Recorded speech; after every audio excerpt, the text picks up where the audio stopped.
state that I've had the opportunity to meet, it is not easy for them to get up, tell their story, talk about who they are. This is what is at stake. So Victoria, thank you.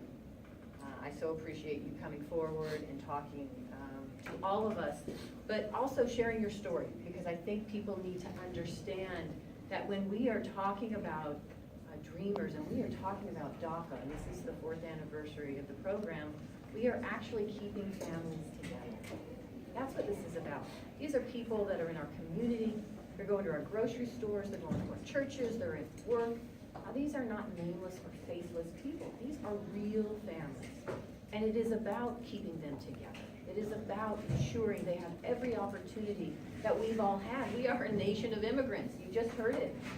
Reuben, me, so many of us, our families have come here for the same opportunity, which is to have a life for our kids, an education system and an education that they can be proud of, to work hard, to put a roof over their head, food on the table. That's what this is about. I had the opportunity to sit with not only Dreamers in our state. Last week I had an opportunity to sit with families, the parents and the kids.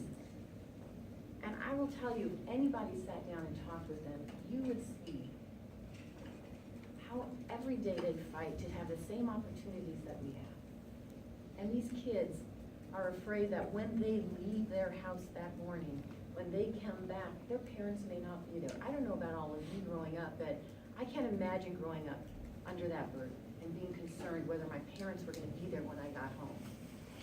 And these Dreamers, these kids, they're working 2, 3 jobs just to put themselves through school, just to make sure they're working hard on behalf of their parents, to do everything that they can to have the same opportunities, but they're not getting it. You know why? Because we haven't passed comprehensive immigration reform. I am so proud and honored and looking forward to serving with Jackie and Reuben in Congress and having Hillary Clinton as our president, because we will make a priority passing comprehensive immigration reform. That should be our priority. And it is a clear, stark contrast to what the Republican Party is standing for, particularly here in Nevada.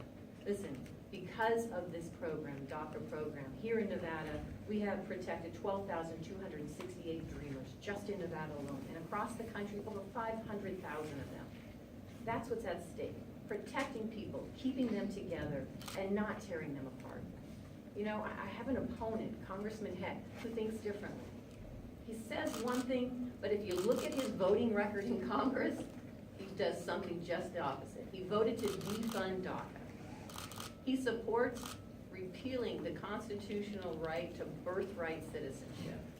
And I'll tell you what, the most damning thing of all, he supports Donald Trump as the next president of the United States. He has high hopes that Donald Trump will be our president, a man who has stood up and attacked every segment of our community, from Muslims to women to Mexicans to the disabled to even the family of our active military and people who have sacrificed their lives on behalf of our country.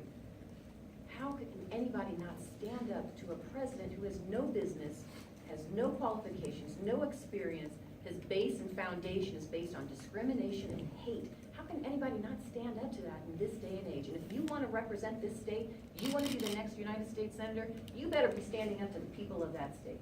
And this state in particular, every single segment has been attacked by Donald Trump, and Congressman Heck refused to stand up for the people of this state. That's what's at stake in this election. And to me, that's what we need to bring to the attention of the voters. Listen, just last week alone, Congressman Heck said that Republicans need to fall in line and support Trump for the good of the Republican Party. That says it all. If you're putting your party politics ahead of the people of this state and our country, then you have no business being in Congress. Because I will fight for every day, just like I did as Attorney General, fight for the people of this state. Now as your next United States Senator, fight for the people of this country. And it starts with doing something. It starts with standing up and taking a position. Whether it's going to be easy or not, it doesn't matter. It's fighting for the people and standing up and using your voice, being at the table, and every day, whether people are around you or not, going to be supporting you or not, you fight for those issues. That's a true leader. And for me, That's what I will be fighting for in the United States Senate. Congressman Heck's comments perfectly encapsulate what he does in Washington. He puts his party first. That's not who we should be electing to the United States Senate.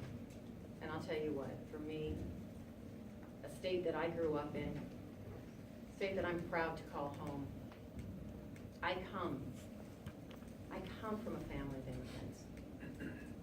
My dad's father, my grandfather, immigrated from Chihuahua, Mexico. Came across the Rio Grande, became a United States citizen, served in our military, and calls Nevada home. My mother's grandfather immigrated from Italy. Came to the United States. Eventually my mother came here as a young girl in Nevada and called it her home. Because of the courage and the strength and the sacrifices made not only by my grandparents, but my parents. My sister and I were not only the first in our family to graduate from college, I had the opportunity to serve as your Attorney General for 8 years. And now I stand before you as potentially the first Latina ever elected to the United States Senate. Can you imagine what my grandparents would think at that time? But it's not just about me, it's not about making history. It's the same opportunity Victoria and her family won. It's the same opportunity Dreamers won across this country. That is what we are fighting for, folks. That is what is at stake. And that's what the Democratic Party is fighting for. That's what Jackie's fighting for. That's what Ruben's fighting for. That's what President Hillary Clinton is fighting for.